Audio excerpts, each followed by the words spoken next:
Pascal Siakam trade. Let's talk about it. From the Raptors' perspective, when it originally dropped, I tweeted out that I was actually kind of disappointed with Toronto's haul. The fact that they couldn't get one of Jarris Walker, a Benedict Mathurin, or even an Obi Toppin, like a actual player, felt like a loss, especially when you consider that when they traded OG Anunoby, they specifically took a package including IQ over 2 first-round picks because they wanted an actual player. So for them to not get something like that out of Indiana, first-round picks sound great, but it's a lot of hypotheticals, that felt like a loss for Masai Ujiri. But then as I thought about it more, I kind of came around because Toronto didn't really have so much leverage in this deal. Siakam's an unrestricted free agent this summer. He has said many times that he wants to test free agency. So if you're the Raptors, in theory, you can only get so much. So to get 3 first-round picks, is that the ideal return? No, I'd rather have an actual player, a young prospect who at least has some legitimate potential. But considering how they were operating from a position of weakness,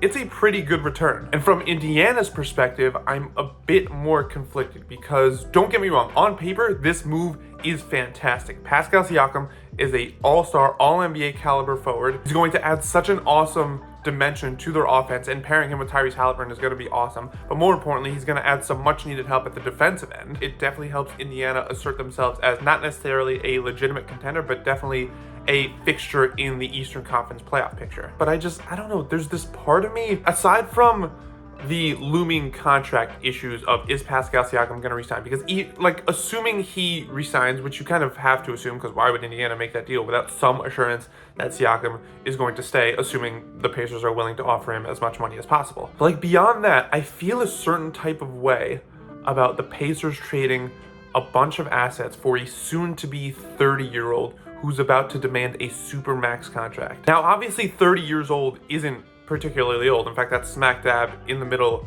of prime. But this Pacers team is one of the youngest in the league. Tyrese Halliburton is only 23 years old. Did the Pacers really need to rush into this kind of move when they haven't even made the playoffs yet? It's one thing if you're a team that's made the playoffs and come up short a few years in a row, so you kind of have to shake it up. But the Pacers are still ahead of schedule, I would say, or right on schedule. So I don't think they needed to really accelerate things by going after Siakam. The flip side to that, though, is that, I could sit here and say, hey, the Pacers should have waited it out for a more perfect fit for their timeline to come along. But the reality is that perfect player coming available isn't a guarantee. And even if that person does come about, what makes anyone think that Indiana could be the team to get him? Indiana is a great basketball town, but they are not a desirable market. And so because they're not a desirable market, they can't really afford to be so picky about which players they try to bring in. There is something to be said about seizing the opportunity that's standing right in front of you instead of waiting for the perfect fit, especially when you consider that so many other teams out there can outbid them for this hypothetical player. Think New Orleans, San Antonio, OKC, obviously. Not to mention that building a championship roster happens in steps. It's a process. You're not just gonna be able to snap your fingers with 1 or 2 moves and boom, you have a championship contender. And so it's not necessarily about jumping from wherever you are to championship contender. Sometimes it's just about improving your roster in significant ways. And to that point, there's no denying that Siakam is exactly that for the Pacers. So is it a perfect move for the Pacers in terms of